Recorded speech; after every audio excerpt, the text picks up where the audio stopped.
Caribbean Connections TV. His person or whatever he's putting out there has to be like tough. I can defend you. Yes. Even though I'm a little midget, I'm still gonna like Yes. I can kick ass So for confidence, you. yes. Confidence, Yes. yeah, something like he's putting out that confidence, that era. Yes. So confidence, and I don't know. And I've always debated this on my Facebook blog and stuff.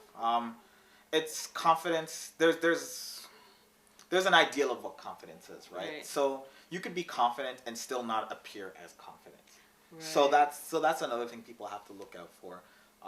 There's appearing confident and you may not be confident, but you appear in certain ways. Right. So I think when women would look at a guy and say, "Oh, this guy is very confident," I think it's just a bunch of characteristics that people perceive as confident. It doesn't necessarily mean that they are confident. Yeah. It's just the way how they carry and even themselves. the way they approach a girl too. Yes. Like if you are a scaredy cat, put that confidence on when you're approaching her. Yes. Because women are attracted to confidence. Yes. If you can come up to her and you look like you're put together and you're secure in your body, you're secure in yourself, and you approach her with that, that's a turn on. Yeah.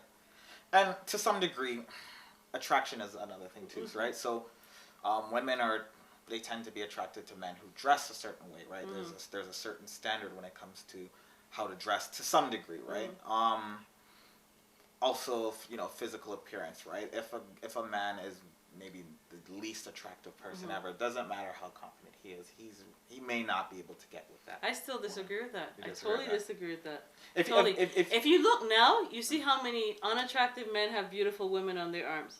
Unless they're very wealthy. Even if they're not. Even if they're not, but I'm just saying their chances. Oh yeah, if they're are very a lot wealthy, higher they can if get they're anybody wealthy, else yes. because women. Chances Are are a lot of shallow women out there. Like that's a given. But like, let's say there's. For example. Let's say like you're not very wealthy, but you're compared with a guy who's really handsome, and you're like just average. Okay, you're talking about average. Okay. Yeah. I'm talking when I meant. You mean totally I mean, bugly yes, ugly? I mean completely on the other. Ugly spectrum, bugly. Yes. If the cute guy doesn't have confidence and the hunchback Notre Dame guy is like, "Yo, baby, like I don't know, I'll buy you a drink," and the cute guy's in the corner going, "Oh my god, I like her, but I'm scared." Like men who are very short, not desirable in our culture. Oh, good. Great. Thanks, Becky. You're fired. Testing. Okay, yeah, we're picking up audio. Like, I can see your friends watching this going, God, was Which I thinking one of was us it is he me he's talking talking about? It must be me. There goes their self-esteem. Seriously. I'm not calling names. I'm just saying. I see what I see. I don't know, right? I think beauty. My definition of beauty expands beyond physicality, right? So what's your definition of undesirable then? Like, what do you think is? Are you talking about women would see undesirable? Someone who, if you Google the term beauty on Google, what do you find on there? For men or for women? For men. Oh gosh, models like nice abs and yes. tall. They don't even have to be too muscular, but they're like very fit. But then again, and I guess nice features. So someone who is the opposite of that. So someone who goes further away from the standard or the Western standard of beauty, right? So yes, I've seen desirable people. Let's just say desirable people, undesirable people, men, who have a lot of confidence and very very short. Their face deviates away from that standard if you were to Google beauty. And yeah, they still have a very hard time obtaining, getting a woman's attention. Or if they do end up getting the woman's attention, it's just more, they find him entertaining or something, but not in a sexual way, not sexually desirable. Do you find that those men aim too high? Like, I mean, like, those men are very picky themselves. Like, I mean, the undesirable men, which I don't know, I feel so bad saying that.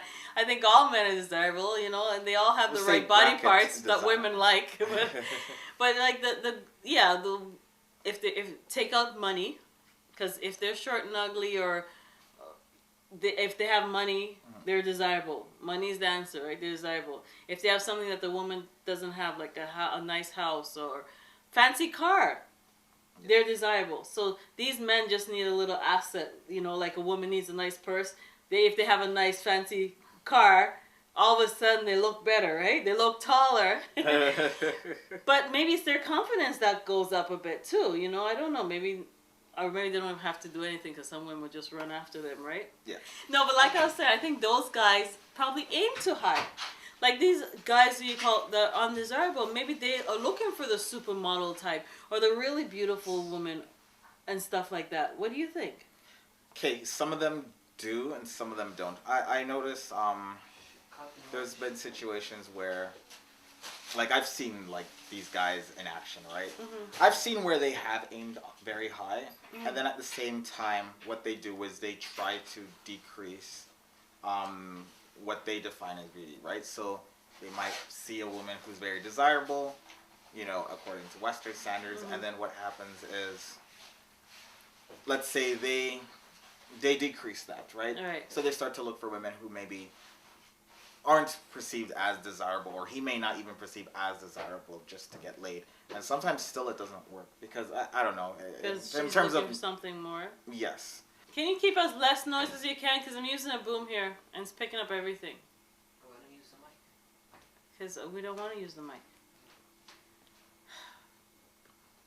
He's so undesirable. Not in a physical way. Like, I want to kick his ass away. Anyways. Okay, now, so basically you're saying that these guys, undesirable guys, have no hope. Like, for me personally, I consider myself an attractive woman. And not because I'm vain, but just because I'm in this industry because of the way I look. Like, I've modeled, I've acted, and I get parts because of the way I look. And I'm approached a lot because of the way I look. My features, carry myself with confidence, blah, blah, blah. I do my hair, I clean myself clean, I dress nice, the whole package. But to me, I don't know if I'm rare, but I would look, I'm attracted to personality more than I am attracted to what you have or even what you look like. Okay, so like you can be gorgeous, and after speaking with you, I realized that you're lacking something. You're lacking personality. You're lacking spirituality. You're mean. You're not blah blah blah. And then you could be really not undesirable, and after talking to you, you have a great sense of humor. You make me laugh. You have beautiful eyes. You're full of love.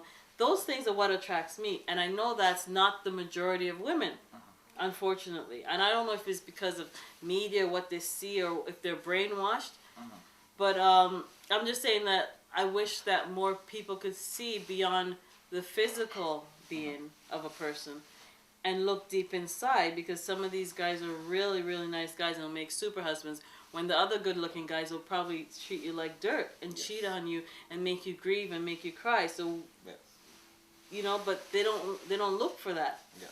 Or the man with the money will probably like treat you worse than if a man doesn't have a lot of money, and you know what I mean. So that's why there's a lot of divorce and a lot of single women, because they're looking for that dream guy. Their standards are really high. Yes. What happens is they want everything, right? They want a very attractive guy with very successful, with a lot of resources, very attractive, very funny, everything. They want the whole package.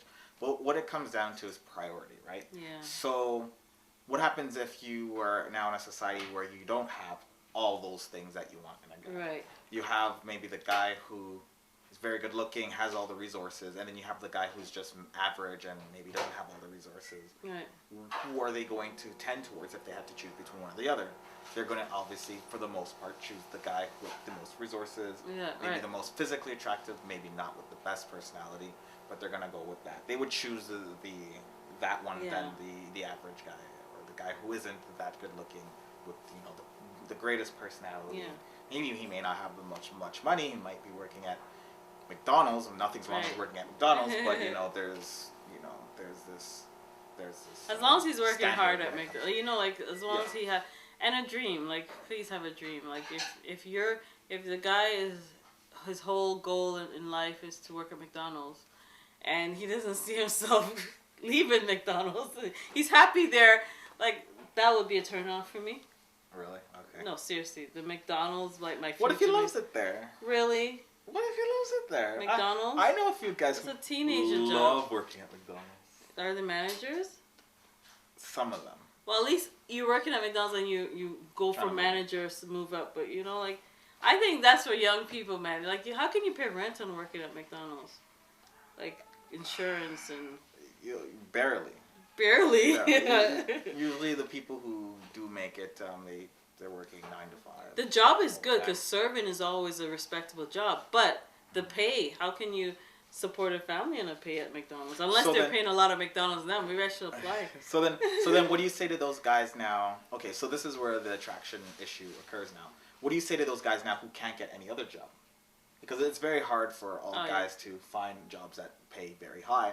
There's going to be guys, we live in a capitalist society where it is designed in a way for people certain groups of people, certain amount of people to stay at the bottom. So what do you say to those guys when it comes to attracting women? Keep everybody at a certain level, So. Because I do notice too, a lot of my male friends work at McDonald's? No. I offend people too. First we call them undesirable, now we're attacking them there too. Can you press play for me yet for 1 second? Thanks. I notice there's a difference. Okay, so for example, a lot of my male friends who do work at McDonald's who don't have really a nice stable job. So you do have friends that work at McDonald's? Wow. I have friends who work everywhere. I know a lot. So you have undesirable friends at McDonald's? I'm just saying. Poor I know guys. a lot of friends. I have a lot of friends. Okay.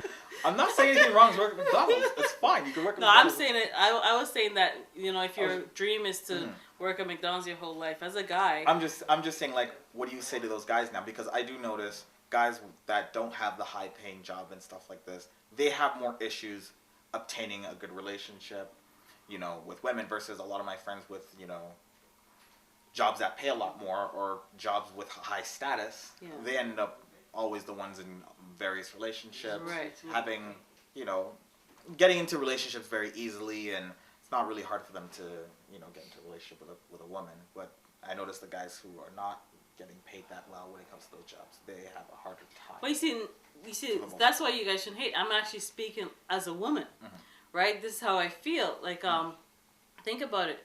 We're designed to go after someone who can secure us, take care of us and our children, and keep us safe. So we're looking for the confident guy, the guy that could stand up in front of a bear and protect us and the children, to give us shelter, a nest, and in order to have a nest in this society, you can't just go out there and take some sticks and build a nest, literally. You have to have a good job to put us in a nice nest. So it's like the pigeons. Is it pigeons or penguins? The person brings the prettiest rock or stone is the one that she's going to mate with. Okay. Some birds, the male bird that builds the best nest is the one that gets... Well, yeah, like we're designed that way. Yeah, so if the more you have, or the better job you have, or that's where we're going to go towards. Unfortunately, that's the way we're designed. You know what it is? Yes, we are designed like this. Actually, I 100% agree with this. I write about this all the time, right?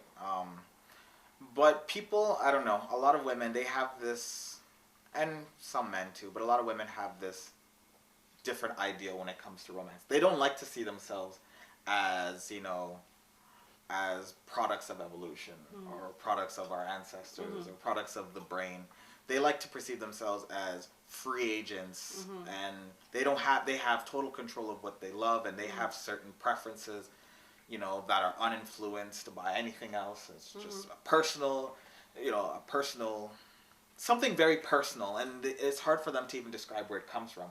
But they do say, oh, this is a personal preference of mine. Right. It's natural. It comes from within.